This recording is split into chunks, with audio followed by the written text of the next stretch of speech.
नमस्कार, world news में आपका स्वागत है। तो मिडिल ईस्ट में जंग खत्म होती नहीं दिख रही है। पहले लेबनान और ईरान इजराइल के निशाने पर थे, तो अब सीरिया बड़ी जंग का मैदान बन गया है। बशर अल असद के देश छोड़ने के बाद अब सीरिया में अमेरिका और तुर्की आमने सामने आते दिखाई दे रहे हैं। तो इजराइल ने तो सीरिया के बड़े हिस्से पर कब्जा ही कर लिया है। इसके बाद दावा किया जा रहा है कि सीरिया से शुरू होगा महायुद्ध। इसी मामले पर हम करेंगे चर्चा, लेकिन आइए जरा उन खबरों को भी देख लें जिन पर आगे होगी बात। पाकिस्तान को अमेरिका का झटका, लगाए प्रतिबंध। बांग्लादेश में भिड़े हिंदुस्तानी और बांग्लादेशी मौलाना के समर्थक। चलते चलते में देखेंगे मुर्गी चोरी पर मिली मौत की सजा। अब खबर विस्तार से। सीरिया में बशर अल असद के सत्ता से बेदखल होने के बाद भी शांति कायम होते नहीं दिख रही है। 12 साल से ज्यादा समय से सीरिया में गृह युद्ध चल रहा है। इस समय अब तुर्की और तुर्की समर्थित समूहों और सीरियाई कुर्दों के बीच एक और जंग शुरू हो गई है। इस्लामवादी विपक्षी समूहों ने कुर्दों पर हमला करने के लिए तुर्की के साथ हाथ मिलाया है। तुर्की और एर्दोगन समर्थित सीरियन नेशनल आर्मी यानी SNA ने कुर्दों के खिलाफ बड़े हमले की तैयारी कर ली है। इसके लिए हयात तहरीर अल शाम यानी HTS के नेतृत्व वाले विद्रोहियों के साथ भी तुर्की ने हाथ मिलाया है। अमेरिका को डर है कि तुर्की का कुर्दों के खिलाफ नया अभियान अमेरिका के आतंकवाद विरोधी अभियान को न केवल प्रभावित कर सकता है, बल्कि इस्लामिक स्टेट समेत इस्लामी समूहों को भी बड़ा मौका दे सकता है, जिससे इजराइल संकट में फंस सकता है। इसे लेकर जहां अमेरिका कूटनीतिक प्रयास कर रहा है, तो वहीं दूसरी तरफ इजराइल ने खतरे के खिलाफ कार्रवाई शुरू कर दी है। दरअसल तुर्की के निशाने पर कुर्द आ गए हैं। कुर्द एक जातीय अल्पसंख्यक समूह है जो उत्तर पूर्वी सीरिया में स्वायत्त प्रशासन चलाता है। पिछले 2 हफ्तों में कम से कम 3 इलाकों में कुर्दों पर हमला किया जा चुका है। ऐसी रिपोर्ट्स हैं कि तुर्की ने सीमा पार से कुर्द इलाकों में सैनिकों और उपकरणों को इकट्ठा किया है, जो पूरे पैमाने पर हमले की तैयारी में है। तुर्की की तैयारी ने इजराइल और अमेरिका को भी चिंता में डाल दिया है। वैसे इजराइल भी इस समय सीरिया पर जबरदस्त एयर स्ट्राइक कर रहा है और अब खबर आ रही है कि इजरायली सेना ने सीरिया के लगभग पूरे प्रांत पर कब्जा कर लिया है। रूसी समाचार एजेंसी स्पुतनिक ने सीरियाई सूत्रों के हवाले से बताया है कि कुनेत्रा प्रांत की सभी रणनीतिक पहाड़ियों और सैन्य चौकियों पर इजरायली सैनिकों की तैनाती है। बीते 8 दिसंबर को सीरियाई राजधानी दमिश्क पर विद्रोहियों के कब्जा करने के कुछ घंटे बाद ही इजराइल ने सीरिया में अभियान शुरू किया था। इजरायली सेना ने बॉर्डर पर अल्फा लाइन को पार करते हुए सीरियाई हिस्से में मौजूद बफर जोन पर कब्जा कर लिया था। इसके बाद से इजराइल लगातार सीरिया में हवाई हमले कर रहा है।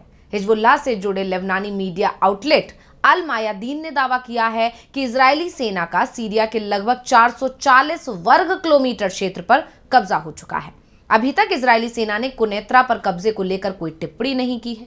इसके पहले इजराइल ने कहा था कि उसने गोलान हाइट्स क्षेत्र में सीरिया की सबसे ऊंची चोटी माउंट हरमोन पर नियंत्रण स्थापित कर लिया है। वहीं इजरायली प्रधानमंत्री बेंजामिन नेतन्याहू ने माउंट हरमोन का दौरा भी किया है। माउंट हर्नन इजराइल और सीरिया के बीच बफर जोन में स्थित है। नेतन्याहू ने कहा कि माउंट हर्नन में उन्होंने 53 साल पहले अपनी सैन्य सेवा के दौरान गश्त की थी। उसमें कोई बदलाव नहीं आया है। साफ है, इजराइल का जल्दी सीरिया से निकलने का प्लान नहीं है। दूसरी तरफ वरिष्ठ अमेरिकी अधिकारियों ने वॉल स्ट्रीट जर्नल को बताया है कि तुर्की ने वर्दीधारी कमांडो और तोपखाने सहित अपनी सेना के साथ ही अपने मिलिशिया को सीरिया के कुर्द क्षेत्र की सीमा पर तैनात कर दिया है, जो एक बड़े पैमाने पर घुसपैठ की तैयारी प्रतीत होती है। अब बात पाकिस्तान की। अमेरिका ने पाकिस्तान के लंबी दूरी की बैलिस्टिक मिसाइल प्रोग्राम पर प्रतिबंध लगा दिया है। इसमें उस सरकारी रक्षा एजेंसी पर भी प्रतिबंध लगाया गया है जो इस कार्यक्रम की देखरेख करती है। विदेश मंत्रालय के प्रवक्ता मैथ्यू मिलर ने इसे लेकर बयान देते हुए कहा कि ये प्रतिबंध उस कार्यकारी आदेश के तहत लगाए गए हैं जो विनाशकारी हथियारों को बढ़ावा देते हैं और उनके प्रक्षेपण के साधनों को लक्षित करता है। इन प्रतिबंधों के बाद अब इन संस्थाओं की कोई भी अमेरिकी संपत्ति फ्रीज की जाएगी और अमेरिकी नागरिकों को इनके साथ व्यापार करने से रोक दिया गया है। अमेरिका की कार्रवाई के चलते पाकिस्तान के मिसाइल प्रोग्राम को भारी नुकसान होने की आशंका जताई जा रही है। इसे लेकर पाकिस्तान के विदेश मंत्रालय ने भी एक बयान जारी किया है और अमेरिकी कार्रवाई दुर्भाग्यपूर्ण और पक्षपाती है और ये क्षेत्रीय स्थिरता को नुकसान पहुंचाएगी। राज्य विभाग की एक फैक्ट शीट के अनुसार इस्लामाबाद स्थित नेशनल डेवलपमेंट कॉम्प्लेक्स NDC ने पाकिस्तान के लंबी दूरी के बैलिस्टिक मिसाइल कार्यक्रम और मिसाइल परीक्षण उपकरण के लिए सामान हासिल करने की कोशिश की थी। इसमें कहा गया कि NDC पाकिस्तान के बैलिस्टिक मिसाइलों के विकास के लिए जिम्मेदार है, जिसमें शाहीन परिवार की मिसाइलें भी शामिल हैं। पाकिस्तान का ध्यान लंबी दूरी की मिसाइलों पर है। दरअसल वो हिंदुस्तान के हर कोने को टारगेट करने वाली मिसाइलों को बनाने पर पाकिस्तान लगातार जोर दे रहा है। उसका हर सैन्य कार्यक्रम हिंदुस्तान को ही ध्यान में रखकर चलाया जा रहा है। बता दें कि पाकिस्तान ने 1998 में अपना पहला परमाणु परीक्षण किया था। ऐसा करने वाला वो दुनिया का 7वां देश बन गया था। रिपोर्ट के अनुसार पाकिस्तान के पास लगभग 170 परमाणु वारडेट्स हैं। इस्लामाबाद ने परमाणु प्रसार संधि यानी NPT पर हस्ताक्षर करने से इनकार किया है, जो परमाणु हथियारों के प्रसार को रोकने के लिए अंतर्राष्ट्रीय व्यवस्था का मुख्य आधार है। इस संधि पर हस्ताक्षर करने से पाकिस्तान के इनकार का जो कारण बताया गया है वो भी हिंदुस्तान से जुड़ा हुआ है। पाकिस्तान ने कहा है कि जब तक हिंदुस्तान NPT पर हस्ताक्षर नहीं करेगा तब तक वो भी नहीं करेगा। अमेरिका ने जिन अन्य संस्थाओं पर प्रतिबंध लगाए हैं उनमें affiliates international, Akhtar and sons private limited और रॉक साइड एंटरप्राइजेस शामिल हैं, जो कराची में स्थित हैं। ये कंपनियां NDC के साथ मिलकर कार्य करती थीं। मिलर ने कहा, अमेरिका प्रसार और उससे जुड़े सप्लाई गतिविधियों के खिलाफ कार्रवाई करना जारी रखेगा। अब बात बांग्लादेश की। बांग्लादेश में इन दिनों हिंदुस्तान के खिलाफ नफरत की राजनीति हो रही है। कार्यवाहक सरकार में मंत्री हिंदुस्तान के खिलाफ नफरती बयान दे रहे हैं। हिंदुओं को निशाना बनाया जा रहा है और अब तो बांग्लादेश में हिंदुस्तानी मौलाना पर भी हमला कर दिया गया। बांग्लादेश की राजधानी ढाका से 40 किलोमीटर दूर टोंगी कस्बे में इज्तिमा के आयोजन को लेकर मौलानाओं के 2 गुटों में झड़प हुई है। हिंदुस्तान के मौलाना साद और बांग्लादेश के मौलाना जुबैर के समर्थकों के बीच हिंसक टकराव हुआ, जिसमें 4 लोगों की जान चली गई। इसके अलावा 100 से ज्यादा लोग घायल हैं।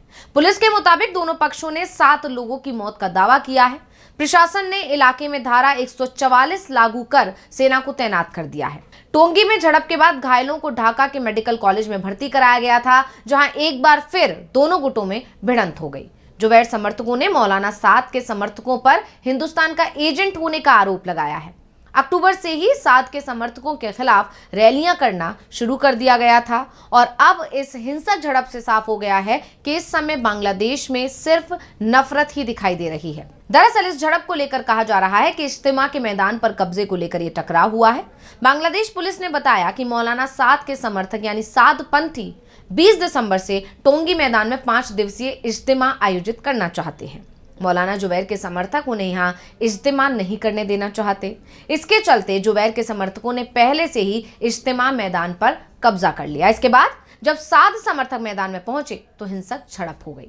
दरअसल पूर्व प्रधानमंत्री शेख हसीना के बांग्लादेश छोड़ने के बाद से जुबैर समर्थक 2 चरणों में होने वाले टोंगी इज्तिमा को 1 चरण में करने की मांग कर रहे हैं। जुबैर समर्थकों का यह भी आरोप है कि हसीना की पार्टी ने मुसलमानों को बांटने के लिए इज्तिमा को 2 चरणों में शुरू किया था। आपको बता दें कि मौलाना मोहम्मद साद कंदलवी एक हिंदुस्तानी मुस्लिम स्कॉलर और प्रचारक हैं। वे तबलीगी जमात के संस्थापक मोहम्मद इलियास कंदलवी के परपोते हैं। मौलाना साद तबलीगी जमात के निजामुद्दीन धड़े के प्रमुख हैं। मौलाना साद को 2017 में ऑल इंडिया और टोंगी इज्तिमा बांग्लादेश का प्रमुख चुना गया था। इसके बाद से मौलाना साद और जुबैर के पक्षों में विवाद शुरू हो गया था। टोंगी में 2011 से इज्तिमा 2 चरणों में होता है। पहले मौलाना जुबैर के समर्थक और बाद में मौलाना साद के समर्थक इज्तिमा का आयोजन करते हैं। अब चलते चलते में देखेंगे पुलिस वाले की मुर्गी चोरी करना कैसे पड़ा भारी। क्या कभी किसी को मुर्गी चुराने के लिए मौत की सजा हो सकती है? आप सोच रहे होंगे कि ऐसा कैसे हो सकता है, क्योंकि मुर्गी चोरी पर कुछ दिनों की कैद की सजा तो सुनी है, लेकिन मौत की सजा? जी हाँ, नाइजीरिया में एक ऐसा मामला सामने आया है जिसमें मुर्गी चुराने वाले शख्स को सजाए मौत दी गई है। जिस वक्त इस युवक ने वारदात को अंजाम दिया तब उसकी उम्र महज 17 साल थी। उसने एक पुलिस वाले के घर चोरी की थी। इस घटना को अब 14 साल बीत चुके हैं। ये वाकया नाइजीरिया के साउथ वेस्ट में स्थित ओसुन राज्य की है। सेगुन ओलोवुकेरे नामक शख्स ने 2010 में इस वारदात को अंजाम दिया था। 17 साल के शख्स ने अपने दोस्त मोराकिन्यो संडे के साथ मिलकर घटना को अंजाम दिया था। दोनों ने एक पुलिस अधिकारी और दूसरे व्यक्ति के घर पर पुराने जमाने की लकड़ी की बंदूक और तलवार से हमला किया था, लेकिन वो केवल मुर्गियां ही चुरा पाए थे। इस मामले में साल 2014 में ओसुन हाईकोर्ट के न्यायाधीश जीदे फलोला ने दोनों को पुलिस अधिकारी के घर में जबरन घुसने और उसका सामान चुराने का दोषी पाते हुए फांसी की सजा सुनाई थी। उस समय पूरे नाइजीरिया में इस बात को लेकर काफी हंगामा भी हुआ था। लोगों का मानना था कि ये सजा काफी सख्त है। बाद में दोनों को लागोस राज्य की कुख्यात किरीकिरी जेल में ले जाया गया, जहां उन्हें मौत की सजा वाली सेल में रखा गया। लेकिन अब ओलोवुकेरे के माता पिता को अच्छी खबर मिली है। नाइजीरिया के गवर्नर एडेमोला एडेलके ने माफी का ऐलान कर दिया है। उन्होंने एक्स पर लिखा कि ओलोवुकेरे को माफ कर दिया जाना चाहिए क्योंकि जीवन की रक्षा करना अहम है। मैंने कमिश्नर ऑफ जस्टिस को युवक को दया का विशेषाधिकार देने के लिए प्रक्रिया शुरू करने का निर्देश दे दिया है। इस मामले में ओलोवुकेरे के साथ सजा पाने वाले दूसरे दोषी मोराकिन्यो संडे को लेकर स्थिति अभी साफ नहीं की गई है। तो आज वर्ल्ड बुलेटिन में बस इतना ही। देखते रहिए डीवी लाइव। मुझे दीजिए इजाजत। नमस्कार।